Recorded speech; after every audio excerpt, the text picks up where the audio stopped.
Hello student, I am Ahad Hussain, your chemistry teacher. Hope you are very well. So this is your 10th lecture of electrochemistry for class 12th.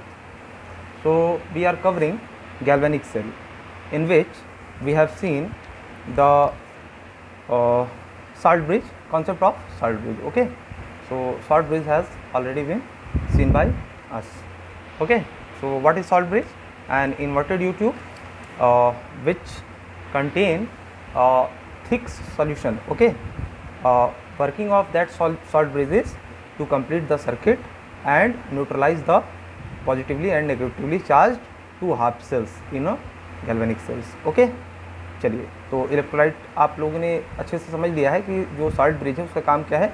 उसका काम क्या है कि दोनों solution की जो neutrality maintain नहीं हो पा रही थी, जब रिएक्शन हो रहा था जिंक से, जिंक के आयन निकल के सोल्यूशन में आ रहे थे फर्स्ट वाले कंटेनर में, और कॉपर सल्फेट के Cu2+ जा करके कॉपर की रॉड पर डिपॉजिट हो जा रहा था. तो एक सोल्यूशन पॉजिटिवली चार्ज हो जा रहा था, एक सोल्यूशन नेगेटिवली चार्ज हो जा रहा था, जिसकी वजह से वहाँ पे कुछ रिटार्डेशन हो रही थी, रिएक्शन आगे बढ़ नहीं पा रही थी, इलेक्ट्रॉन का ट्रांसफ़र हो नहीं पा रहा था और हमारा बल्ब ग्लो करना रुक गया था. उसके लिए हम लोगों ने सॉल्ट ब्रिज का एक कॉन्सेप्ट लाया और उसको बताया कि सॉल्ट ब्रिज क्या होता है. सॉल्ट ब्रिज न्यूट्रलाइज कर देता है सोल्यूशन को ताकि रिएक्शन फिर से हो सके. ओके, और क्या करता है, सर्किट को कंप्लीट करता है. और क्या करता है बच्चों, ये जंक्शन जंक्शन पोटेंशियल बैरियर को रिड्यूस करता है. और जंक्शन जंक्शन पोटेंशियल बैरियर को मैंने बहुत अच्छे से समझाया ये क्या होता है. ओके, तो एक चीज़ और जान लीजिए, जो इलेक्ट्रोड पर जो पोटेंशियल होता है वह तब डेवलप होता है जब सेपरेशन ऑफ चार्ज हो. कहीं पे भी सेपरेशन ऑफ चार्ज दिख रहा है ना, तभी पोटेंशियल डेवलप होगा. ठीक है ना. किसी मेटल की रॉड को अगर उसी के सोल्यूशन में डाल दिया जाए तो इस तरीके का फिनोमेनन हमको दिखता है कि सेपरेशन ऑफ चार्ज हो रहा है और उसकी वजह से पोटेंशियल डेवलप होता है. ठीक है, ये फिजिक्स का पार्ट है, लेकिन आप लोगों को थोड़ा सा समझ में आना चाहिए बस, है ना. मैं जितना चीज़ पढ़ा रहा हूँ ये सब कुछ आपके एग्ज़ाम में आ जाएगा एज इट इज़, ऐसा नहीं होता बच्चों. लेकिन मैं जितनी चीज़ें पढ़ा रहा हूँ इस सबसे आपके कॉन्सेप्ट बिल्ड होंगे और जो क्वेश्चन बनेंगे वो बहुत ईजी बनेंगे. आप उसको सक्षम हो पाएंगे करने के और समझ के कर लेंगे. ठीक है. अच्छा, दो टर्म मैं और डिफाइन करता हूँ, एक सोल्यूशन प्रेशर और एक ऑस्मोटिक प्रेशर. ऑस्मोटिक प्रेशर तो मैंने आपको सोल्यूशन चैप्टर में पढ़ाया था. ठीक है, लास्ट चैप्टर जो हमने पढ़ाया है सोल्यूशंस, उसमें मैंने ऑस्मोटिक प्रेशर के बारे में आपको पहले ही समझा चुका हूँ. लेकिन आज इसका एक्चुअल मीनिंग समझ लीजिए कि सोल्यूशन प्रेशर क्या होता है ना. जो सोल्यूशन प्रेशर होता है वो ऑस्मोटिक प्रेशर का उल्टा होता है. अगर किसी को नहीं याद है तो अभी मैं उसको क्लियर कर दूंगा, बस अभी आप सुन लीजिए. सोल्यूशन प्रेशर जो होता है वो ऑस्मोटिक प्रेशर का रिवर्स होता है. अगर सोल्यूशन आयंस को अपनी तरफ खींच लेता है तो उसको क्या कहते हैं, सोल्यूशन प्रेशर कहते हैं. मतलब जब जिंक जो है Zn2+ के फॉर्म में सोल्यूशन में जा रहा था ना, तो सोल्यूशन ने जिंक 2+ को अपनी तरफ खींच लिया, तो उसको क्या बोलते हैं बेटा, उसको सोल्यूशन प्रेशर कहते हैं. अगर आयन सोल्यूशन से निकल करके अगर कहाँ पे चले जाएं, रॉड पर जाने लगे, तो उसको क्या कहेंगे, ऑस्मोटिक प्रेशर. यानी अगर इलेक्ट्रोड जो है कैथोड एंड एनोड आयंस को, चाहे जिंक 2+ आयन को या कॉपर 2+ आयन को अपनी तरफ खींच लेते हैं, ठीक है ना, किसी भी आयन को, कैटायन या आनायन अपनी तरफ खींच लेते हैं, तो उसको ऑस्मोटिक प्रेशर कहा जाता है इलेक्ट्रोकेमिस्ट्री में. कौन खींच लेता है बच्चों, वहाँ पे मैंने जो सोल्यूशन पढ़ाया था उसमें बस ऑस्मोटिक प्रेशर से परिचय कराया था. यहाँ पे एक्चुअल मीनिंग इस कंटेनर के टर्म में जो हम मतलब गैल्वेनिक सेल पढ़ा रहे हैं उसके टर्म में आपको समझा रहे हैं. वहाँ का आपको ऑस्मोटिक प्रेशर अलग लगेगा और यहाँ का थोड़ा सा अलग लगेगा. हमारा आरओ जो होता है रिवर्स ऑस्मोसिस, वो इसी प्रिंसिपल पर वर्क करता है. जो ऑस्मोसिस होता है एक प्रोसेस जो कि नेचुरल अकरिंग प्रोसेस है, higher concentration to lower concentration किसी भी मॉलिक्यूल का ट्रेवल करना, ये एक नेचुरल प्रोसेस होता है. तो उसको मैंने अच्छे से सोल्यूशन में एक्सप्लेन कर दिया है. लेकिन गैल्वेनिक सेल में हमको समझना है कि ऑस्मोटिक प्रेशर और सोल्यूशन प्रेशर क्या होता है. तो बस इतना समझिए कि अगर ये सोल्यूशन है ना, ये दिख रहा है, अगर रॉड से इलेक्ट्रॉन मतलब आयन को अपनी तरफ खींच ले Zn2+ को, तो ये सोल्यूशन प्रेशर कहलाएगा. अगर ये रॉड कॉपर 2+ को अपनी तरफ खींच ले तो इसको क्या बोलेंगे, ऑस्मोटिक प्रेशर कहेंगे. ठीक है, अब होप आप लोगों को समझ में आ गया होगा. और हमने क्या बोला है कि पोटेंशियल तब जनरेट होता है जब सेपरेशन बिटवीन चार्जेस होता है. दो चार्जेस के बीच में अगर सेपरेशन ला दीजिए, उसको मर्ज मत करिए, दूर रखिए थोड़ा सा, तो इन दोनों के बीच में क्या होगा, पोटेंशियल डेवलप हो जाएगा. ठीक है. अच्छा, अब आ जाते हैं आज के अपने कॉन्सेप्ट पे. When there is separation of charge then electrode potential EMF, जिसको हम क्या बोलते हैं, इलेक्ट्रोमोटिव फोर्स, है ना, ये इलेक्ट्रॉन के मोशन की वजह से, मतलब इलेक्ट्रॉन मूव करना चाहता है ना, तो वही पोटेंशियल को हम क्या बोलते हैं, इलेक्ट्रोमोटिव फोर्स बोलते हैं। ठीक है, इलेक्ट्रोड पोटेंशियल जनरेटेड। जब भी चार्जेस के बीच में सेपरेशन कर देंगे, जैसे मान लीजिए आपने एक कोई चार्ज लाया, यहाँ पे ये नेगेटिवली चार्ज है, ये प्लेट एक नेगेटिवली चार्ज बॉडी है, दूसरी प्लेट लाएं और यहाँ पे पॉजिटिवली चार्ज आपने प्लेट लाई है ना, ये वाली पॉजिटिवली चार्ज प्लेट है, ये वाली नेगेटिवली चार्ज प्लेट है, तो इन दोनों के बीच में कुछ पोटेंशियल जनरेट होगा, है ना। तो पोटेंशियल चार्जेस के बीच में अगर क्या होता है, सेपरेशन होता है तो जनरेट होता है। आप लोग जब आप लोग करंट एंड इलेक्ट्रिसिटी पढ़ेंगे 12th में ही या पढ़ लिए होंगे तो आप इस चीज़ को अच्छे से फील कर पाएंगे। ओके, केमिस्ट्री को केमिस्ट्री की तरह ही पढ़िए, थोड़ा सा जानना रहता है, ज़्यादा कुछ हम फिजिक्स के टर्म में इसमें परेशान नहीं होते हैं। ठीक है, सेपरेशन ऑफ चार्जेस होता है तो इलेक्ट्रोड पोटेंशियल जनरेट होता है, उसी को हम लोग क्या बोलते हैं, ईएमएफ बोलते हैं। अभी जैसे जैसे हम लोग आगे बढ़ेंगे ये सारी चीज़ें आप लोगों के लिए आसान हो जाएगी। अब सोल्यूशन प्रेशर क्या होता है, मैंने बताया ना, जिसको हम लोग शॉर्ट में एसपी बोलते हैं। It has the tendency to convert metal into its ion. Solution pressure क्या होगा, सोल्यूशन प्रेशर से क्या होगा बच्चों, सोल्यूशन में, यहाँ पे सोल्यूशन में इस रॉड से आयन निकल के आएंगे तो उसको सोल्यूशन प्रेशर कहेंगे। तो ये क्या टेंडेंसी हुई, टेंडेंसी टू एक्सट्रैक्ट, या क्या करेंगे बच्चों, it has the tendency to convert, metal है ना यहाँ जिंक के फॉर्म में, और यहाँ जब सोल्यूशन में जा रहा है तो Zn2+ बन जा रहा है, तो मेटल से आयन के फॉर्म में कन्वर्ट करने की जो टेंडेंसी है उसी को क्या बोलते हैं बच्चों, सोल्यूशन प्रेशर बोलते हैं। और ऑस्मोटिक प्रेशर ओपी किसको कहते हैं, ध्यान से देखिए ऑस्मोटिक प्रेशर किसको कहते हैं, it has the tendency to convert ions into metals. अब यहाँ पे Cu2+ के आयन होंगे CuSO4 में, ये Cu2+ नेगेटिव की तरफ भागेगा, ये जो होती है यहाँ पे क्या करता है, इलेक्ट्रॉन को कैथोड पे लेने जाता है। ठीक है ना, क्या करता है Cu2+ यहाँ से इस पे चला जाएगा। ठीक है, कौन आ रहा है इलेक्ट्रॉन, ये तो पॉजिटिवली चार्ज कैथोड है, गैल्वेनिक सेल में ये नेगेटिव एनोड है तो कैथोड पॉजिटिव है, तो यहाँ पे इलेक्ट्रॉन कैसे लेने जाएगा बच्चों, यहाँ से जिंक जब 2+ के फॉर्म में निकलेगा तो यहाँ 2 इलेक्ट्रॉन रॉड पे छोड़ेगा, सारे के सारे जिंक, वही इलेक्ट्रॉन यहाँ ट्रैवल करेंगे और उसी को लेने ये Cu2+ जाएगा। तो ये रॉड आयंस को Cu2+ से 2 इलेक्ट्रॉन देकर किसमें बदल देगा, Cu पे, और Cu कहाँ इकट्ठा हो जाएगा, कॉपर मेटल इसके ऊपर। तो आयंस को मेटल की में कन्वर्ट करने की टेंडेंसी क्या कहलाती है, ऑस्मोटिक प्रेशर, और मेटल को आयन में कन्वर्ट करने की टेंडेंसी क्या कहलाती है, सोल्यूशन प्रेशर। और सोल्यूशन प्रेशर और ऑस्मोटिक प्रेशर एक्चुअल में होता क्या है, जब सोल्यूशन क्या हो, आयंस को रॉड से निकाल ले तो उसको सोल्यूशन प्रेशर, जब रॉड आयंस को सोल्यूशन से खींच ले तो उसको क्या बोलेंगे, ऑस्मोटिक प्रेशर। अब इससे आसान तरीके से नहीं समझाया जा सकता बच्चों, आप लोग 12th में हैं, इतना आप लोग दिमाग लगा लीजिएगा कि मैं कहना क्या चाहता हूँ। ठीक है, फिर भी कुछ रह जाएगा तो पूछ लीजिएगा। 2 केसेस अराइजेस, जब भी आपका क्या होगा, इस तरह का फिनोमेनन होगा तो 2 केस अराइज होंगे। क्या होगा बच्चों, मतलब इलेक्ट्रोड पोटेंशियल जब जनरेट होगा, बात समझ में ना, कब 2 केसेस अराइज होंगे, जब electrode potential separation of charges होगा, सेपरेशन ऑफ चार्जेज होगा तो 2 कंडीशन अराइज होगा, सोल्यूशन प्रेशर ऑस्मोटिक प्रेशर से ज़्यादा हो सकता है, सोल्यूशन प्रेशर ऑस्मोटिक प्रेशर से कम हो सकता है। अब यहाँ देखिए बच्चों, जब इसको पॉजिटिव चार्ज ने सराउंड कर लिया, इसको नेगेटिव चार्ज ने सराउंड कर लिया, तो इन दोनों के बीच में कुछ पोटेंशियल जनरेट होगा, है ना बच्चों। अगर ऐसा पोटेंशियल जनरेट हो जा रहा है किसके बीच में, इसके और इसके बीच में नहीं, सोल्यूशन में जो आयन पड़े हैं और रॉड के बीच में, बात समझ में आ रही है, सोल्यूशन में जो आयन पड़े हैं और इस रॉड के बीच में कुछ तो आपका सेपरेशन है चार्ज का, यहाँ भी सेपरेशन कुछ दिखेगा, जब भी सेपरेशन होगा तो पोटेंशियल जनरेट होगा। तो यहाँ पे ऐसा पोटेंशियल है कि Zn2+ निकल के आना चाह रहा है, इस तरीके का पोटेंशियल, यहाँ पे ऐसा पोटेंशियल है कि Cu2+ इस रॉड पे जाना चाह रहा है, ऐसा पोटेंशियल है। तो जब भी ऐसा होगा तो 2 केस अराइज होंगे। कौन से केस, या तो सोल्यूशन प्रेशर ज़्यादा हो, है ना, सोल्यूशन प्रेशर ज़्यादा होगा तो क्या करेगा, रॉड से आयन को खींच लेगा सोल्यूशन में, और अगर आपका ऑस्मोटिक प्रेशर ज़्यादा होगा तो क्या करेगा, सोल्यूशन से आयंस को अपनी तरफ खींच लेगा। बात समझ में आया।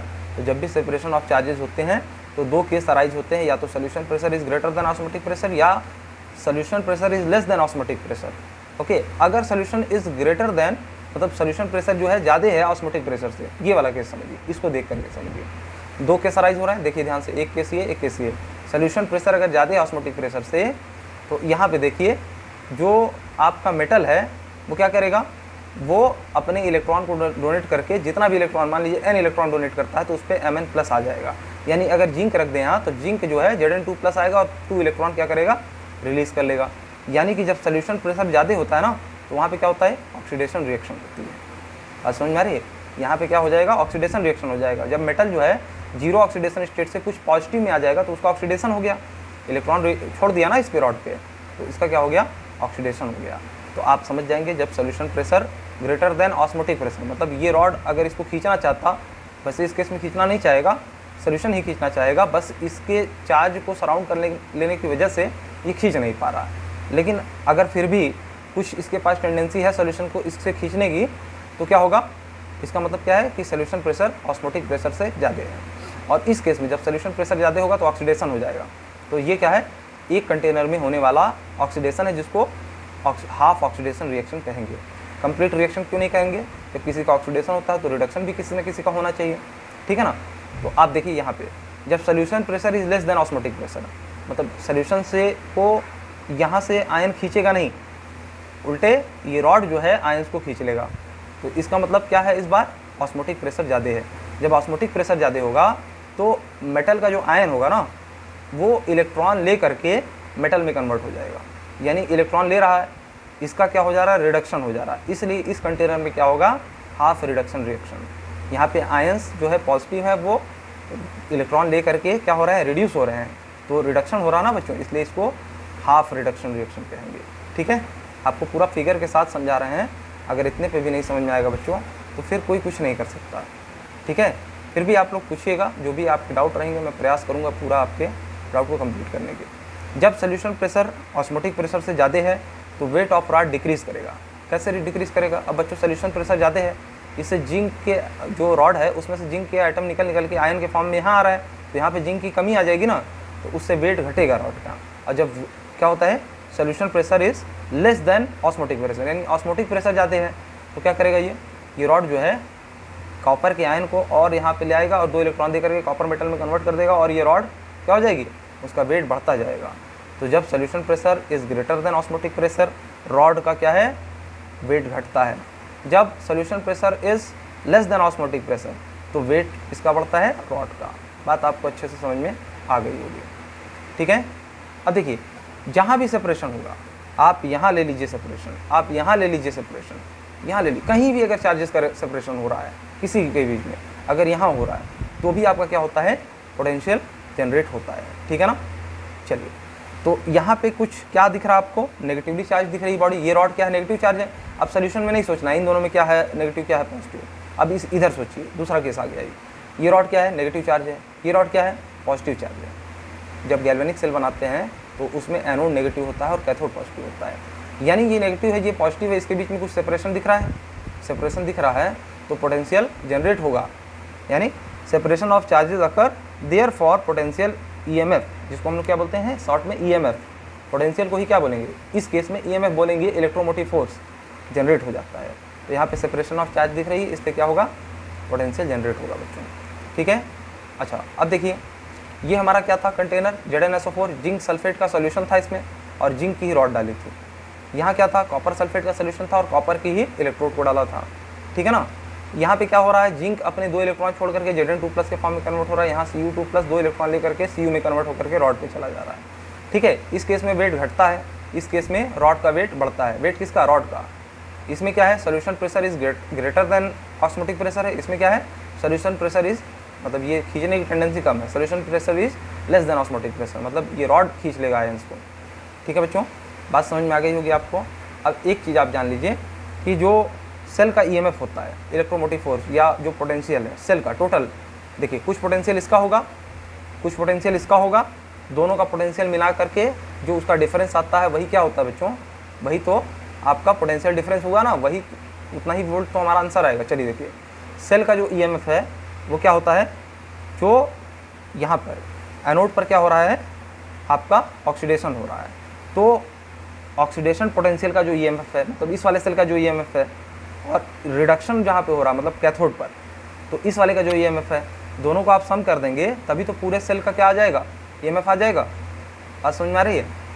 अभी बताएंगे कैसे माइनस होगा, अभी आप बस ये सोचिए कि दोनों को ऐड कर दीजिए तो टोटल आपका क्या ईएमएफ आ जाएगा, पता चल जाएगा इलेक्ट्रोमोटिव फोर्स। इस पूरे सेल का हमको ईएमएफ निकालना है, तो इसका ईएमएफ प्लस इसका ईएमएफ दोनों का मिला करके क्या आ जाएगा, सेल का ईएमएफ आ जाएगा। तो टोटल सेल के जो दोनों मिला करके एक सेल बनेगा, क्योंकि कोई सेल अगर बनेगा तो उस दोनों में ऐसा अलग अलग रहेगा, लेकिन वो पूरा मिला करके एक सेल होता है। अंदर ये सारी घटनाएं होती हैं गैल्वेनिक सेल के केस में। ठीक है बच्चों, तो यहाँ पे दोनों हाफ सेल, इसको हाफ सेल बोले हैं ना, क्योंकि देखो रॉड अलग अलग कंटेनर में है तो हाफ सेल है, रॉड एक ही कंटेनर में है ना। जब इलेक्ट्रोलाइटिक सेल पढ़ा रहे थे तो रॉड एक ही कंटेनर में था, आप लोगों को ध्यान होना चाहिए ये बात। और इलेक्ट्रोलाइटिक सेल में हम लोग को सॉल्ट ब्रिज की ज़रूरत नहीं पड़ रही थी, इसमें सॉल्ट ब्रिज की ज़रूरत पड़ती है।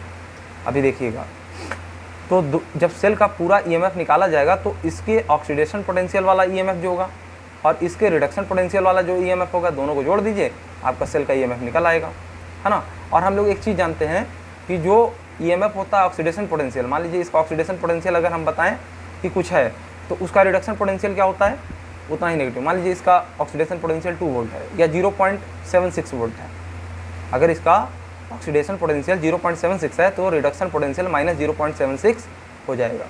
बात समझ में आ रही है।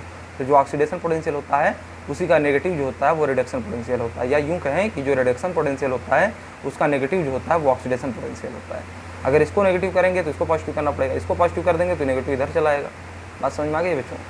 तो होप आप लोगों को अच्छे से समझ में आ गया होगा। तो ऑक्सीडेशन पोटेंशियल जो होता है वो रिडक्शन पोटेंशियल का उल्टा होता है, यानी नेगेटिव होता है। बात समझ में आई। सेल का टोटल ईएमएफ कैसे निकलेगा, इसका ऑक्सीडेशन पोटेंशियल का ईएमएफ जो है वो और इसका रिडक्शन पोटेंशियल का जो ईएमएफ है वो, दोनों को ऐड कर दीजिए, सेल का टोटल ईएमएफ आ जाएगा। अभी आपने सर बोला था कि इसके ऑक्सीडेशन पोटेंशियल और इसके रिडक्शन पोटेंशियल के बीच में कुछ नेगेटिव साइन आना चाहिए, तो वो कैसे आएगा बच्चों, जब ऑक्सीडेशन पोटेंशियल वो क्या कर देंगे, minus of reduction potential of anode में कन्वर्ट कर देंगे। ये ऑक्सीडेशन पोटेंशियल ऑफ एनोड है, ये रिडक्शन पोटेंशियल ऑफ कैथोड है, ठीक है ना।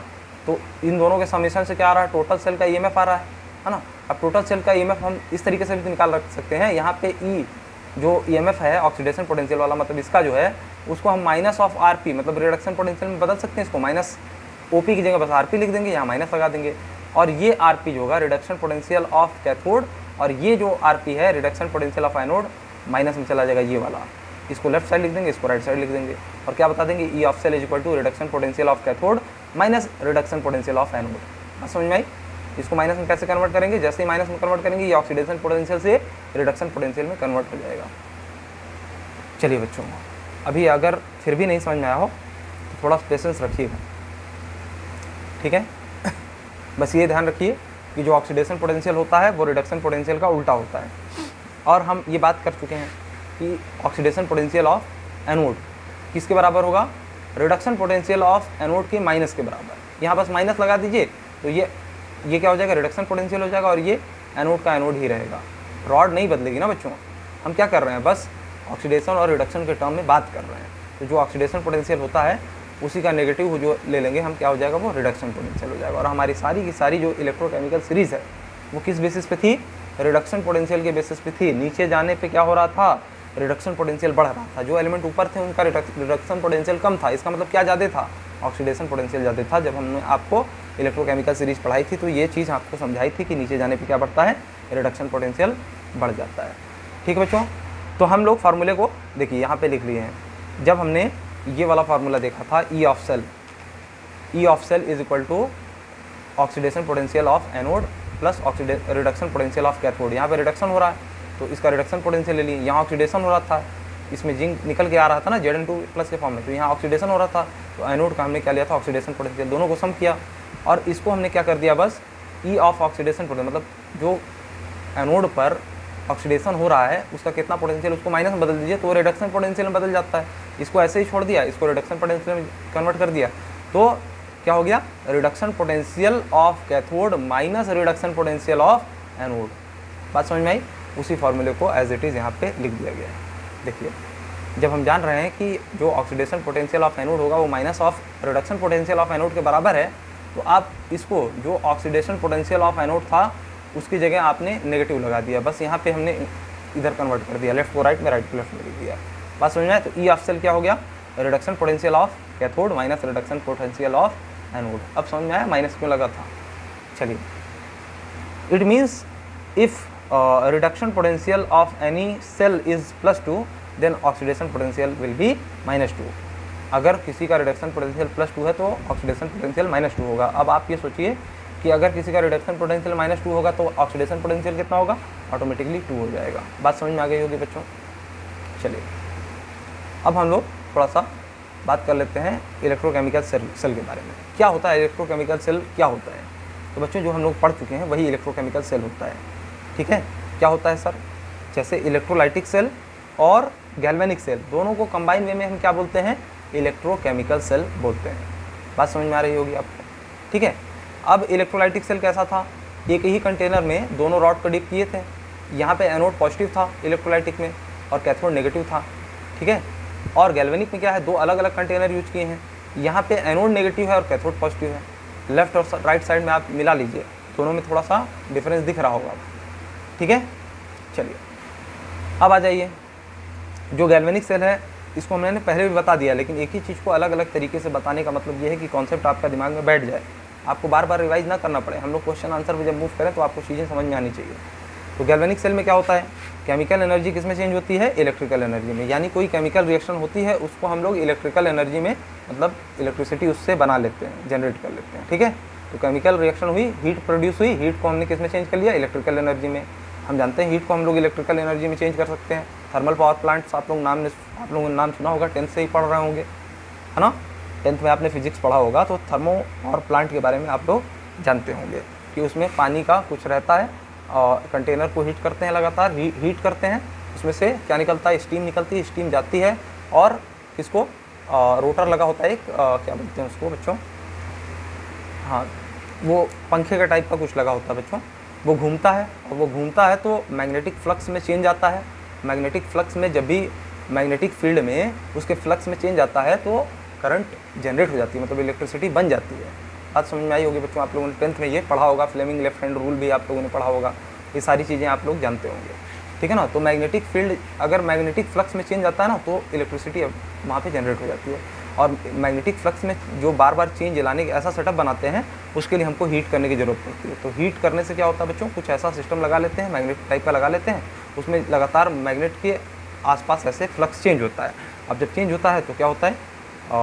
उसमें इलेक्ट्रिसिटी प्रोड्यूस होती है। ठीक है, और ये तो हो गई गैल्वेनिक सेल की बात। गैल्वेनिक सेल में केमिकल एनर्जी इलेक्ट्रिकल एनर्जी में कन्वर्ट होती है। इलेक्ट्रोलाइटिक सेल में इलेक्ट्रिकल एनर्जी किस में चेंज होती है? केमिकल एनर्जी में। बात समझ में आ रहा है? यहाँ पे क्या होता है? हम लोग इनपुट में इलेक्ट्रिसिटी देते हैं, बैटरी अलग से लगाते हैं तब ना। इलेक्ट्रोलाइटिक सेल में देखो यहाँ बैटरी लगाया है, इसमें बैटरी नहीं है।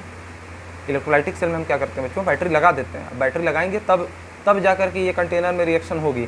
और गैल्वेनिक सेल में रिएक्शन होती है और क्या होता है? हम लोग उसको चेंज कर लेते हैं। उसको किस में चेंज कर लेते हैं? इलेक्ट्रिकल एनर्जी में। बात समझ में आ रही है? यहाँ पे कोई बैटरी लगाने की जरूरत नहीं, तो बैटरी से लगातार एनर्जी देनी पड़ती है इसमें। तो इलेक्ट्रिकल एनर्जी को हम किस में कन्वर्ट कर रहे हैं? बेसिकली केमिकल एनर्जी, मतलब इलेक्ट्रिकल एनर्जी दे रहे हैं और केमिकल रिएक्शन हो रही है। इसमें क्या है? केमिकल रिएक्शन हो रही है, उस एनर्जी जो निकल रही है हीट के फॉर्म में उसको हम लोग इलेक्ट्रिकल एनर्जी में कन्वर्ट कर रहे हैं। तो गैल्वेनिक सेल और इलेक्ट्रोलाइटिक सेल में ये डिफरेंस आप लोगों को समझ में आनी चाहिए। ये स्पॉन्टेनियस रिएक्शन होती है गैल्वेनिक सेल में, नीचे वाली रिएक्शन तो अपने आप हो रही है रिएक्शन, तब जाके हमको हीट मिल रही है ना? तो स्पॉन्टेनियस अपने आप हो रही है, इसमें अपने आप नहीं होता है। NaCl में आप सोचें कि हमको सोडियम अलग से मिल जाए और क्लोरीन अलग से मिल जाए, नहीं मिलेगा। Na+Cl- के फॉर्म में सोल्यूशन में रहेगा, लेकिन सोडियम प्लस जो होता है वो एक इलेक्ट्रॉन सिंपली नहीं लेना चाहेगा, वो किसी नेगेटिव आयन के साथ कनेक्ट होना चाहता है। ठीक है ना बच्चों? क्यों? क्योंकि ऑक्टेट रूल उसका डिस्टर्ब हो जाएगा। जो ऑक्टेट लॉ है, जो मतलब उसकी सेटिस्फाई करता है, स्टेबिलिटी को कम करता है, घटाता है, वो रूल ख़राब हो जाएगा, है ना बच्चों? तो सोडियम कभी भी Na+ से, मान लीजिए NaCl है तो Na- होगा और Cl- होगा। अब Na+ से कभी भी एक इलेक्ट्रॉन ऑटोमेटिकली लेके सोडियम में नहीं बदलना चाहेगा। तो और क्लोरीन कभी भी Cl- के फॉर्म में से Cl2 में नहीं जाना चाहेगा, मतलब क्लोरीन गैस में नहीं बदलना चाहेगा। तो होता क्या है? हम एनर्जी देते हैं इलेक्ट्रिकल एनर्जी और उससे ये रिएक्शन हो जाती है कि सोडियम हमको एक रॉड पे मिल जाता है और एक रॉड पे क्या मिल जाता है? क्लोरीन मिल जाता है। कहाँ क्लोरीन मिलता है बच्चों? इलेक्ट्रोलाइटिक सेल में पॉजिटिव वाले जो रॉड है, ये दिख रहा है जो एनोड, उस पर क्या मिलता है? क्लोरीन गैस मिलती है। और नेगेटिव रॉड जो है, जो कैथोड है, वहाँ पे क्या मिलता था? सोडियम। इलेक्ट्रोलाइटिक सेल में याद करिए। ठीक है, तो स्पॉन्टेनियस कौन हुआ? अपने आप कौन हो रही है? स्पॉन्टेनियस मतलब अपने आप यहाँ हो जा रही है। तो गैल्वेनिक सेल में अपने आप होती है। और इलेक्ट्रोलाइटिक सेल में क्या होता है? रिएक्शन को बैटरी से एनर्जी दे करके करानी पड़ती है। तो ये स्पॉन्टेनियस हुआ गैल्वेनिक सेल और ये नॉन स्पॉन्टेनियस हुआ। बात समझ में आ गई होगी। अच्छा, सिंगल कंटेनर होता है किसमें? सॉरी बच्चों, ये यहाँ पे थोड़ा सा रिवर्स हो गया, इसको सही कर लीजिएगा। इसमें जो होता है डबल कंटेनर होता है। गैल्वेनिक सेल में डबल कंटेनर होता है और इलेक्ट्रोलाइटिक सेल में सिंगल कंटेनर होता है। ठीक है, तो इसको आप इस साइड लिख लीजिए और इसको इस साइड लिखेंगे। बात समझ में आ रही है बच्चों? अच्छा, gives free energy change is less then 0। जब भी नेगेटिव होगी गिव्स फ्री एनर्जी चेंज तो क्या होता है, स्पॉन्टेनियस रिएक्शन होती है। तो देखिए यहाँ पे लेस देन 0 का मतलब डेल्टा जी क्या है, नेगेटिव है, और डेल्टा जी पॉजिटिव किस में है, इसमें है। जब भी रिएक्शन अपने आप नहीं होगी, नॉन स्पॉन्टेनियस होगी, हमको एनर्जी देनी पड़ेगी, तो गिव्स फ्री एनर्जी की वैल्यू क्या आएगी, पॉजिटिव आएगी। ये नहीं भी समझ में आता तो थर्मोडायनेमिक्स का पार्ट है, इसको छोड़ दीजिए। सॉल्ट ब्रिज इज नीडेड किस में, गैल्वेनिक सेल में हमको सॉल्ट ब्रिज की ज़रूरत पड़ती है ताकि हमारी इलेक्ट्रिकल कंडक्टिविटी जो है प्रॉपर तरीके से हो सके, और सोल्यूशन में पॉजिटिव और नेगेटिव इकट्ठे हो जाने की वजह से हमारी न्यूट्रलिटी डिस्टर्ब ना हो। इसके लिए हम क्या लगाते हैं, यूट्यूब लगाते हैं। तो सॉल्ट ब्रिज, उसी को यूट्यूब को ही हम लोग क्या बोलते हैं, सॉल्ट ब्रिज। तो सॉल्ट ब्रिज इज नीडेड किसमें, गैल्वेनिक सेल में। इलेक्ट्रोलाइटिक सेल में सॉल्ट ब्रिज की कोई ज़रूरत नहीं होती है। एनोड क्या होता है, नेगेटिव होता है किसमें, गैल्वेनिक सेल में। देखिए एनोड क्या है, नेगेटिव है, और कैथोड क्या है, पॉजिटिव है, किसमें, गैल्वेनिक सेल में। और इलेक्ट्रोलाइटिक सेल में क्या है बच्चों, एनोड क्या होता है, पॉजिटिव होता है, और कैथोड, ये एनोड है। इलेक्ट्रोलाइटिक सेल में एनोड पॉजिटिव होता है और कैथोड नेगेटिव होता है। बात समझ में आ गई होगी बच्चों, ठीक है। अब हम लोग आते हैं रिप्रेजेंटेशन के ऊपर कि कैसे रिप्रेजेंट किया जाए इसको। देखिए, representation of galvanic and electrolytic cell. अब इलेक्ट्रोलाइटिक सेल को हम एक लाइन में रिप्रेजेंट करना सिखाए थे। कैसे था, लेफ्ट साइड में और राइट साइड में क्या लिखते थे। लेफ्ट साइड में हम क्या लिखते थे, पॉजिटिव, मतलब एनोड को देखना पड़ता था, है ना। एनोड पर इलेक्ट्रोड लेते थे, एनोड का कोई इलेक्ट्रोड लेंगे हम। अब जैसे जिंक का ले लिए थे, या कोई भी ऐसा मेटल ले लिए थे, प्लेटिनम का ले लिए थे हम लोग, तो कोई इलेक्ट्रोड होगा ना, उसका नाम लिखेंगे। मान लीजिए प्लेटिनम की रॉड लिए हम, किधर, जो हमारा एनोड है, लेफ्ट साइड में। इलेक्ट्रोलाइटिक सेल में जो सिंगल कंटेनर में था, लेफ्ट साइड में हम क्या ले रहे थे, पॉजिटिव, वो एनोड था, है ना। तो एनोड किस इलेक्ट्रोड का बना है वो लिखेंगे। मान लीजिए प्लेटिनम का बना है या किसी भी चीज़ का बना हो, उसको लिखेंगे लेफ्ट साइड में। फिर क्या वहाँ प्रोडक्ट मिल रहा है, एनोड पर क्या होगा बच्चों, बेसिकली क्या होगा, ऑक्सीडेशन होगा ना। तो Cl- और Na+, तो Cl- कहाँ जाएगा, एनोड पर, Na+ कहाँ जाएगा, कैथोड पर। Na+ का रिडक्शन हो रहा था इलेक्ट्रोलाइटिक सेल में, Cl- का क्या हो रहा था, ऑक्सीडेशन हो रहा था। तो यहाँ पे जो प्रोडक्ट होगा, ऑक्सीडाइज्ड प्रोडक्ट होगा, वो लिखेंगे, एनोड प्रोडक्ट क्या मिलता है एनोड पर। क्वालिटेटिव एनालिसिस में इसको बहुत अच्छे से समझाए थे, ठीक है। बीच में क्या लिखते हैं, ये दो लाइन लगाने के बीच में क्या लिखते हैं, बीच में हम लिखते हैं किस मीडियम में हो रहा है, एक्वस है कि मोल्टेन है। और क्या लिखते हैं, इलेक्ट्रोलाइट का नाम लिखते हैं कि NaCl है, KCl है, KBr है, NaBr है, क्या है, इलेक्ट्रोलाइट लिखते हैं। उसका कंसंट्रेशन क्या है, कितना मोल पर लीटर है, वो लिखते हैं। टेम्परेचर, किस टेम्परेचर पे ये करा रहे हैं हम इलेक्ट्रोलाइटिक सेल में रिएक्शन, वो लिखते हैं। बीच में ये सारी चीज़ें लिख देते हैं। और राइट साइड में हम क्या लेते हैं, नेगेटिव वाले प्लेट। तो नेगेटिव कौन था इलेक्ट्रोलाइटिक सेल में, कैथोड था। तो कैथोड क्या लिखेंगे, कैथोड की राइट साइड में, यहाँ देखिए, यहाँ पे एकदम लेफ्ट में लिखें, इधर राइट मोस्ट में लिखेंगे। कैथोड का जो इलेक्ट्रोड, किस इलेक्ट्रोड का बना है कैथोड, उसको लिखेंगे। बात समझ में आ रही है। और कैथोड पर क्या मिल रहा है वो लिखते हैं। ये सिंगल लाइन रिप्रेजेंटेशन हो जाती है। ये तो पूरा नाम लिख दिए हैं। ऐसा होगा बच्चों कि यहाँ PT आएगा, ऐसा कुछ, यहाँ पे कुछ Cl2 आएगा, यहाँ पे क्या होगा, NaCl एक्वस लिख करके 2 मोलर 0.2 मोलर कुछ लिखा होगा, यहाँ 25 डिग्री सेंटीग्रेड लिखा होगा। और यहाँ पे क्या होगा बच्चों, कैथोड प्रोडक्ट क्या आएगा, मान लीजिए जैसे सोडियम मेटल मिला, जिंक मेटल मिला, जो भी, तो सिर्फ जिंक लिख देंगे। और यहाँ पे कैथोड इलेक्ट्रोड मतलब जिस चीज़ की वो रॉड बनी होगी वो लिख देंगे, ठीक है। यहाँ पे R, यहाँ L, और लेफ्ट साइड में हमेशा पॉजिटिव वाले को लिखते हैं, और राइट साइड में हमेशा नेगेटिव वाले को लिखते हैं। बात समझ में आ रही है। एनोड हमेशा कहाँ आएगा, आपका लेफ्ट साइड में। इलेक्ट्रोलाइटिक सेल के रिप्रेजेंटेशन सिंगल लाइन में ऐसे ही होती है। और ये एक चीज़ और ध्यान रखिए, इलेक्ट्रोलाइटिक सेल में जो भी रिएक्शन होती है सिंगल कंटेनर में होती है, और गैल्वेनिक सेल में 2 अलग अलग कंटेनर होती है, ठीक है ना। अच्छा, यहाँ पे देखिए क्या है बच्चों, यहाँ पे गैल्वेनिक सेल को कैसे रिप्रेजेंट करते हैं। यहाँ पे लेफ्ट और राइट में, यहाँ पे देखिए लेफ्ट में पॉजिटिव था इलेक्ट्रोलाइटिक में, यहाँ पे क्या हो जाएगा, नेगेटिव हो जाएगा लेफ्ट में, और राइट में पॉजिटिव हो जाएगा। बात समझ में आ रही है। गैल्वेनिक सेल में उल्टा हो गया। अच्छा, तो लेफ्ट साइड में क्या था, क्या हो रहा था बच्चों, ऑक्सीडेशन हो रहा था, क्योंकि लेफ्ट साइड क्या है, गैल्वेनिक सेल में भी एनोड है, इसमें भी एनोड है, लेकिन इसमें एनोड पॉजिटिव था, इसमें एनोड नेगेटिव था। बेसिकली हो क्या रहा था, इसमें सोल्यूशन से जो नेगेटिव आयन थे वो रॉड पर जाकर के क्या हो रहे थे, मतलब क्या हो रहे थे, ऑक्सीडाइज हो रहे थे। इसमें क्या हो रहा है, रॉड से एटम से क्या बन जा रहा है, आयन बन जा रहा है। यहाँ भी ऑक्सीडेशन हो रहा है, यानी एनोड पर हमेशा क्या होता है बच्चों, ऑक्सीडेशन होता है, चाहे वो नेगेटिव हो चाहे वो पॉजिटिव हो। और ये डेफिनेशन सही है कि कैथोड पे ऑलवेज क्या होगा, रिडक्शन होगा, और एनोड पे हमेशा क्या होगा, ऑक्सीडेशन होगा। इतनी बात अगर आपको समझ में आती है तो बहुत अच्छी बात है। तो देखिए गैल्वेनिक सेल में जिंक की रॉड से क्या हो रहा है, जिंक के आयन निकल करके सोल्यूशन में आ रहे हैं और Zn2+ एक्वस बना ले रहे हैं, ठीक है। मान लीजिए इसका कुछ कंसंट्रेशन दिया होगा क्वेश्चन में, C1 मान लीजिए। फिर यहाँ पे ये 2 लाइन बनाने का मतलब सॉल्ट ब्रिज, ओके। और सॉल्ट ब्रिज के मतलब ये लेफ्ट साइड में क्या था, एनोड वाला कंटेनर था, एनोड रॉड थी और उसमें कुछ जिंक सल्फेट का सोल्यूशन लिए थे। राइट साइड में क्या है, कॉपर सल्फेट का सोल्यूशन लिए हैं और कैथोड वाली रॉड है जो कि पॉजिटिव चार्ज है गैल्वेनिक सेल में। तो Cu2+ क्या करेगा, कहाँ जाएगा, कॉपर के जो रॉड है उस पर जाएगा और 2 इलेक्ट्रॉन जो जिंक ने छोड़ा था वो जो कनेक्शन से आ रहा था उस इलेक्ट्रॉन को लेकर के Cu में कन्वर्ट हो जाएगा। इसकी कुछ कंसंट्रेशन होगी, है ना, कुछ कंसंट्रेशन होगी इसकी। तो Cu2+ मतलब C2 मान लिए कंसंट्रेशन उसको। ये कंसंट्रेशन का साइन होता है, कितना मोल पर लीटर है, कितना जिंक का आयन पर मतलब लीटर कितना मोल है, कितना कॉपर 2+ का आयन पर लीटर कितने मोल है ना। इस तरीके से कंसंट्रेशन को हम लोग डिफाइन करते हैं। कंसंट्रेशन की कई टर्म्स होती है, इसको हमने सोल्यूशन चैप्टर में अच्छे से समझाया है। कंसंट्रेशन, मोलैलिटी, है ना, नॉर्मेलिटी, और आपको बहुत सारी चीज़ें समझाई थी, है ना। तो स्ट्रेंथ और क्या था आपका, और बच्चों साथ ही साथ आपको कुछ और भी चीज़ें, पार्ट्स पर मिलियन, पार्ट्स पर बिलियन, है ना, ये सारी चीज़ें हमने समझा दी थी। तो कंसंट्रेशन का मतलब आप लोग को समझ में आ रहा होगा, ठीक है। जैसे 1 चम्मच चीनी डालेंगे 1 गिलास पानी में तो मीठा हो जाएगा, 1 चम्मच और डालेंगे तो और मीठा हो जाएगा, 1 चम्मच और डालेंगे उसी गिलास में तो और मीठा हो जाएगा। मतलब जैसे जैसे हम चीनी की मात्रा बढ़ा रहे हैं कंसंट्रेशन बढ़ रहा है, वही होता है कंसंट्रेशन, ठीक है, सिंपल वर्ड में समझ लीजिए। अच्छा there is nothing written between lines of salt bridge shows that this is galvanic cell. अब आपको गैल्वेनिक सेल और इलेक्ट्रोलाइटिक सेल पता ही नहीं है, भूल गए। एक चीज़ याद रखिए, इलेक्ट्रोलाइटिक सेल में लेफ्ट में क्या होता है, पॉजिटिव होता है और उसको हम क्या बोलते हैं, एनोड बोलते हैं। गैल्वेनिक सेल में लेफ्ट में नेगेटिव होता है, उसको क्या बोलते हैं, एनोड बोलते हैं। अब इसमें कन्फ्यूजन हो गई, अब कैसे पहचाने।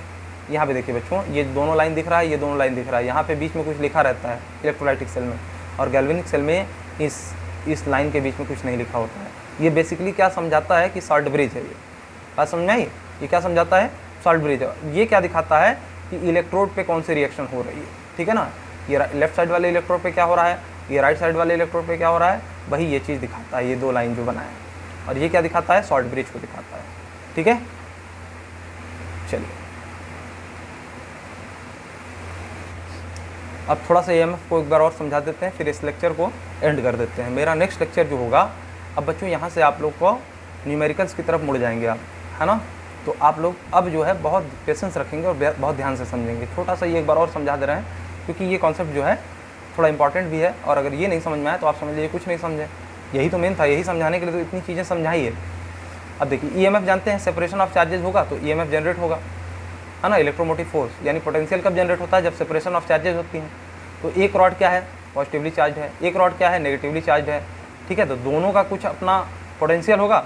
यहाँ पे क्या हो रहा है, रिडक्शन हो रहा है कॉपर का, यहाँ पे क्या हो रहा है, जिंक का ऑक्सीडेशन हो रहा है। तो इसका ऑक्सीडेशन पोटेंशियल इस सेल का, और इसका रिडक्शन पोटेंशियल, ठीक है ना। इसका रिडक्शन पोटेंशियल और इसका ऑक्सीडेशन पोटेंशियल दोनों मिलाकर क्या बनाएंगे, टोटल सेल का EMF देंगे, ठीक है बच्चों। अब हमें क्या करना है, सॉरी बच्चों छिपकली आ गई थी पैर के नीचे। चलिए, जिंक जो है इस कंटेनर में क्या हो रहा है, जिंक 2+ + 2 इलेक्ट्रॉन दे रहा है। मतलब जिंक रॉड से जिंक 2+ के फॉर्म में सोल्यूशन में आ रहा है और 2 इलेक्ट्रॉन यहाँ पे छोड़ दे रहा है। इसमें क्या हो रहा है, कॉपर 2+, कॉपर सल्फेट के सोल्यूशन में से निकल के कॉपर रॉड पे जा रहे हैं, 2 इलेक्ट्रॉन ले रहे हैं वहाँ पे और कॉपर में कन्वर्ट हो जा रहे हैं और यहाँ डिपॉजिट हो जा रहे हैं। ये रॉड धीरे धीरे पतली होगी, ये रॉड धीरे धीरे मोटी होगी, वेट बढ़ेगा इसका वेट घटेगा, बहुत सारी चीज़ें हैं। अब मैं उसको बार बार डिस्कस नहीं करूँगा, बस मेरा जो मेन पॉइंट है उसको ध्यान दीजिए। अच्छा, we are familiar with these diagram, इस डायग्राम से हम लोग फेमिलियर हैं पहले से। इतनी बार दिखा देंगे बच्चों आपको, इतने अलग अलग तरीके से कि आपका जितना भी डाउट है ना सब क्लियर हो जाएगा। बस मेरे लेक्चर्स को आप लोग ध्यान से देखते जाइए, आपको 10 बार रिवाइज करने की ज़रूरत नहीं है। एक ही साथ देखने में पूरे लेक्चर आपको लगभग सही से देख लेंगे एक बार सिर्फ, तो 70 से 80% आपका कॉन्सेप्ट वैसे ही क्लियर हो जाएगा। और 20% जो रह जाएगा मैं क्वेश्चन आंसर कराने के समय फिर से डायग्राम बना करके वो चीज़ समझाऊंगा, ताकि आपका 100% जब भी आप एग्ज़ाम देने जाए क्लियर रहे। तो एकदम डाउट मत रखिए बच्चों में, ठीक है। अच्छा, हम ये चीज़ जानते हैं कि ये जो है आपका गैल्वेनिक सेल है, ठीक है। इस डायग्राम से हम लोग फेमिलियर, यहाँ सॉल्ट ब्रिज है, यहाँ लेफ्ट साइड में कुछ कंटेनर है, राइट साइड में कुछ कंटेनर है, ये नेगेटिवली चार्ज है एनोड बोलेंगे, ये पॉजिटिवली चार्ज है कैथोड बोलेंगे। कैथोड क्यों बोलते हैं, क्योंकि यहाँ पे कॉपर का रिडक्शन हो रहा है, कॉपर 2+ का। इसको एनोड इसलिए बोल रहे हैं क्योंकि जिंक का ऑक्सीडेशन हो रहा है Zn2+ में। बात समझ में आ रही है। तो इस तरीके का कुछ सॉल्ट ब्रिज होता है, सॉल्ट ब्रिज में कुछ इलेक्ट्रोलाइट डालते हैं। ये सारी आपके डायग्राम आपको फेमिलियर होंगे आप। ठीक है बच्चों, अब देखिए और हम क्या जानते हैं, हम ये भी जानते हैं कि जो टोटल सेल का ईएमएफ होता है वो oxidation potential of anode plus reduction potential of cathode के बराबर होता है ना बच्चों। अच्छा, तो इसको हम लोग ऐसे भी लिख सकते हैं, EOP मतलब oxidation potential of anode is equal to, sorry इसको नहीं, ये तो एक अलग टर्म है, oxidation potential of anode is equal to minus of reduction potential of anode, ये भी समझा चुके हैं। ठीक है, अब इसमें इस वाले फार्मूले में इसको रखे थे तभी तो वो कुछ ऐसा कन्वर्ट हो गया था, है ना, जो टोटल सेल का ईएमएफ था is equal to reduction potential of cathode minus reduction potential of anode हो गया था। ये सारी चीज़ें हम लोग डिराइव मतलब कर चुके हैं, समझ चुके हैं। अब सेल का जो ईएमएफ है उसको हम लोग ये भी तो बोल सकते हैं कि reduction potential of cathode minus reduction potential of anode बोल रहा है ना, तो कैथोड है कहाँ पे, राइट में है। तो कई बुक में आपको ऐसे दिया रहेगा कि जो सेल का ईएमएफ है या सेल का पोटेंशियल है वो क्या है, राइट साइड में जो पोटेंशियल है माइनस लेफ्ट साइड में जो पोटेंशियल है ना। एनोड कहाँ है, नेक्स्ट लेफ्ट में है, तो माइनस लेफ्ट साइड का जो है पोटेंशियल। ठीक है, तो सेल का जो पोटेंशियल है is equal to potential reduction potential of right cell minus reduction potential of left cell, ये भी कई बुक में दिया जा सकता है। ठीक है, तो इससे आप फेमिलियर रहिएगा। आप सोचिए, think how we can calculate the EMF of both the half cell. अब हमको ये जानना पड़ेगा, सोचना पड़ेगा कि इन दोनों का हम लोग कैसे कैलकुलेट करेंगे पोटेंशियल। इन दोनों का पता रहेगा तभी तो सेल का पता रहेगा, इन दोनों को कैसे निकालेंगे। ठीक है बच्चों, तो ये आप लोगों का काम है तब तक सोचना कि कैसे निकालेंगे, और मैं इसके लिए आपको एक थोड़ा सा हिंट दे दे रहा हूँ। इसके बाद हम लोग पढ़ेंगे SHE, सी पढ़ेंगे तब हमको समझ में आएगा कि इसका पोटेंशियल कैसे निकलेगा, इसका पोटेंशियल कैसे निकलेगा। बहुत आसान है बच्चों, ये बस मैं थोड़ा सा लेंदी इसलिए बनाता हूँ कि चीज़ें आपको पूरी समझ में आए। इसको मैं शॉर्ट में भी पढ़ा सकता हूँ, लेकिन जिस प्लेटफॉर्म पे आप पढ़ रहे हैं यहाँ पे आपके पास पर्याप्त टाइम है, पर्याप्त समय है, इसका यूटिलाइज़ करिए और एक एक टर्म को समझिए। जो ना समझ में आए आप पूछिए, सर ये नहीं समझ में आया, सर ये नहीं समझ में आया। आपको छोटा सा भी डाउट रहे तुरंत कहिए ये नहीं समझ में आया। मैं अगर उस चीज़ को अपने स्तर पे जा करके एक्सप्लेन नहीं करूँगा तो मेरी आप प्रॉब्लम निकालिएगा। ठीक है, लेकिन आप लोग मेहनत करेंगे, हार नहीं मानेंगे। ये नहीं कि बीच में सर लेक्चर बहुत लेंदी हो जा रहा है, कॉम्प्लिकेटेड हो जा रहा है। कुछ बच्चे तो यहाँ तक कहते हैं कि सर 50 मिनट का लेक्चर मत बनाया करिए, 30 मिनट का बनाया करिए। तो मैं कोशिश करता हूँ कि चलो 50 और 30 के बीच का 40 मिनट का ज़्यादातर कर दिया करूँ, है ना।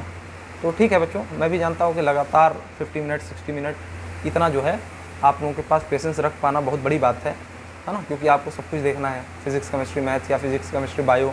साथ में आप लोग भूल नहीं जाएँ, मतलब हम लोग को ये नहीं भूलना चाहिए टीचर्स को कि आप लोग को इंग्लिश भी देखना उसी में आपको सारे सब्जेक्ट्स को देखना है ना, जितने भी आपके रिक्वायर्ड हैं। तो सबको पढ़ने के साथ साथ इसको पढ़ते हैं आप, है ना।